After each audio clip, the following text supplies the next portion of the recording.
Suspension पर संग्राम भारी, लोकसभा के कई सांसद निलंबित किए गए हैं। मनीष तिवारी, सुप्रिया सुले, शशि थरूर, एसटी हसन समेत 49 सांसद निलंबित। दोनों सदनों से अभी तक विपक्ष के कुल 141 सांसद सस्पेंड। आज भी संसद में विपक्षी सांसदों का जोरदार हंगामा, सुरक्षा चूक मामले को लेकर विपक्ष ने जमकर की नारेबाजी। सदन में विपक्षी सांसदों के हंगामे पर बोले स्पीकर ओम बिरला, कहा सदन में तख्तियां न लाएं, सदन की गरिमा बनाए रखें, नियम से चलता है सदन। निलंबन के बाद समाजवादी पार्टी के सांसद डिंपल यादव ने सरकार पर लगाए आरोप, कहा सांसदों पर कार्रवाई सरकार की अहंकारी सोच का नतीजा। टीएमसी सांसद कल्याण बनर्जी ने राज्यसभा के सभापति का उड़ाया मजाक, कल्याण बनर्जी ने उतारी जगदीप धनखड़ की नकल। मजाक उड़ाने पर नाराज हुए जगदीप धनखड़, कहा विपक्ष ने मेरा नहीं सदन का अपमान किया, विपक्ष की गिरावट की कोई हद नहीं। संसद परिसर में गांधी प्रतिमा के सामने सांसदों के निलंबन पर विरोध किया गया विपक्ष की तरफ से। खड़गे, राहुल गांधी, शरद पवार समेत सभी विपक्षी नेता सांसद इसमें शामिल हुए।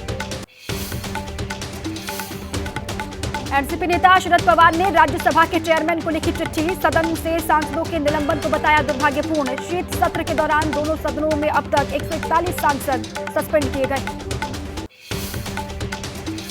शीतकालीन सत्र के दौरान विपक्ष का हंगामा जारी, विपक्षी सांसदों के निलंबन के बीच बीजेपी संसदीय दल की बैठक में पीएम मोदी भी रहे मौजूद। संसदीय दल की बैठक में पीएम मोदी का विपक्ष पर जोरदार वार, संसद गतिरोध पर बोले पीएम मोदी, कहा विपक्ष बड़ी गलती कर रहा है, विपक्ष भारत को तोड़ने और सरकार को गिराने में लगा हुआ है। कांग्रेस अध्यक्ष खड़गे बोले सदन में नहीं आना चाहते पीएम मोदी और गृह मंत्री अमित शाह, सदन की गरिमा का अपमान करने का लगाया आरोप, निलंबन को बताया डराने की कोशिश।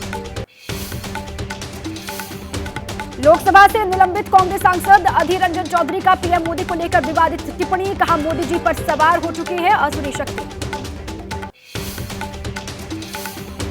सुरक्षा में सेंध पर जांच कमेटी ने संसद के अंदर किया क्राइम सीन रिक्रिएट, सभी सुरक्षा कर्मियों के दर्ज किए गए बयान, क्राइम सीन के दौरान अपनी अपनी जगह पर तैनात रखे गए सुरक्षाकर्मी।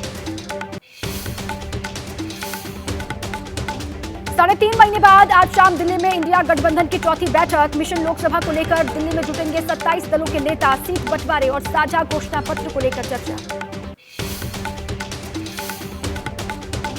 इंडिया गठबंधन की चौथी बैठक से पहले पटना में टंगा नीतीश कुमार का नया पोस्टर में लिखा गया, अगर जीत चाहिए तो एक निश्चय और एक नीतीश चाहिए। इंडिया गठबंधन की बैठक से पहले उद्धव ठाकरे का बड़ा बयान, कहा गठबंधन सही से चलाने के लिए संयोजक का होना जरूरी, संयोजक पीएम पद का उम्मीदवार हो ये जरूरी नहीं। नीतीश कुमार को संयोजक बनाने के लिए जेडीयू ने उठाई मांग, रामनाथ ठाकुर ने कहा जेडीयू चाहता है नीतीश बने पीएम। इंडिया गठबंधन की बैठक से पहले पीएम कैंडिडेट को लेकर ममता बनर्जी ने कहा चुनाव के बाद नाम का फैसला होगा, बंगाल में टीएमसी लेफ्ट और कांग्रेस के साथ गठबंधन के लिए बातचीत को तैयार। इंडिया की बैठक में शामिल नहीं होंगे झारखंड के सीएम हेमंत सोरेन, गैर मौजूदगी पर महुआ माझी ने दी सफाई, कहा शीत सत्र की वजह से नहीं आ रहे हैं सीएम हेमंत। दिल्ली शराब घोटाला मामले में आप नेता और दिल्ली के सीएम अरविंद केजरीवाल को ईडी ने नया समन भेजा, पूछताछ के लिए 21 दिसंबर को बुलाया गया।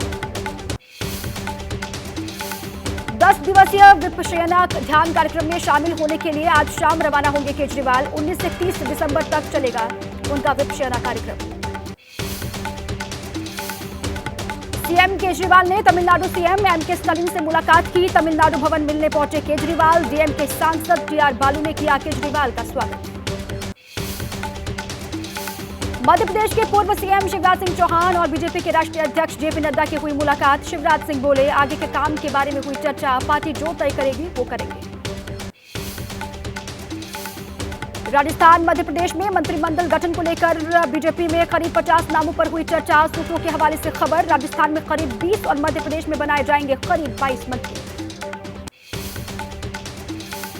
गुजरात के खंभात से कांग्रेस विधायक चिराग पटेल ने दिया इस्तीफा, बीजेपी में शामिल होने की अटकलें तेज।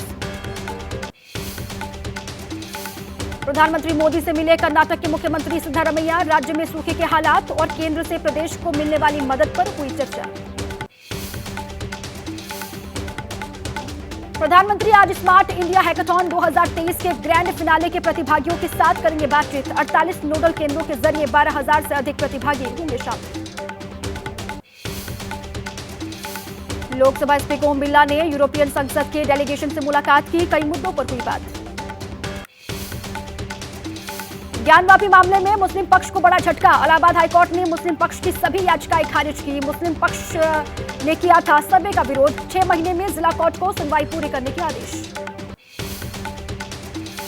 जम्मू में पुलिस और प्रशासन का रोहिंग्याओं के खिलाफ बड़ा एक्शन। रोहिंग्या के मददगारों के घरों पर पुलिस की छापेमारी। इंदौर में 8 नवंबर को हुए दोहरे हत्याकांड का पर्दाफाश। आरोपी को पुलिस ने गोवा से किया गिरफ्तार। आरोपी युवक पर ही अपने पिता और बहन को मौत के घाट उतारने का आरोप। पश्चिम बंगाल के हावड़ा में रानीहाटी इलाके की पेपर मिल में आग लगी। दमकल की गाड़ियों ने मौके पर पहुंचकर आग को बुझा लिया। असम के धेमाजी इलाके में लगी भीषण आग। लाखों की संपत्ति आग की चपेट में आकर खाक। अयोध्या में राम मंदिर का निर्माण तेज हुआ। रंग मंडप ने लिया आकार। 22 जनवरी को होने वाला है प्राण प्रतिष्ठा कार्यक्रम। अयोध्या में तैयार की जा रही है टेंट सिटी। प्राण प्रतिष्ठा समारोह में आने वाले लोगों के लिए कारसेवकपुरम में बनाया जा रहा है टेंट सिटी। 1000 लोगों के रुकने का इंतजाम। जोधपुर से 600 किलो घी मंगवाया गया अयोध्या। बैलगाड़ियों के जरिए भेजा गया शुद्ध देसी घी। कारसेवकपुरम की यज्ञशाला में रखा गया है। राजकोट पहुंची भगवान श्री राम की चरण पादुका। लोगों ने ली श्री राम भगवान का आशीर्वाद। लोगों ने लिया आतिशबाजी करके जश्न मनाया गया। सूरत के जौहरियों ने बनाई राम दरबार की मूर्ति। हीरे और सोने से जड़ित राम की मूर्ति साथ में दरबार बनाया गया। अयोध्या राम मंदिर को दान की जाएंगी मूर्तियां। केदारनाथ धाम की सुरक्षा के लिए पहुंचे आईटीबीपी जवान। बद्रीनाथ मंदिर की सुरक्षा के लिए भी आईटीबीपी जवानों ने संभाला मोर्चा। पंजाब में पाकिस्तान बॉर्डर के पास बीएसएफ ने ड्रोन को मार गिराया। हेरोइन का पैकेट बरामद हुआ। बिहार दरोगा भट्टी में सॉल्वर गैंग के 3 लोग गिरफ्तार। आरोपियों के पास से मिले 5 वॉकी टॉकी, 8 चार्जर और ब्लूटूथ डिवाइसेस। तमिलनाडु के तिरुनेलवेली में भारी बारिश के बाद जगह जगह जलभराव, जिसके चलते लोगों को परेशानियों का करना पड़ रहा सामना। तमिलनाडु में आफत की बारिश ने लोगों को किया बेहाल। तूतुकुड़ी इलाके में पानी के बीच फंसे लोगों के रेस्क्यू में जुटी आपदा राहत की टीम। तमिलनाडु के तिरुनेलवेली शहर में बारिश बनी मुसीबत। भारी बरसात की वजह से गिरे मकान। हादसे में कोई जनहानि नहीं। बचाव और राहत का काम जारी।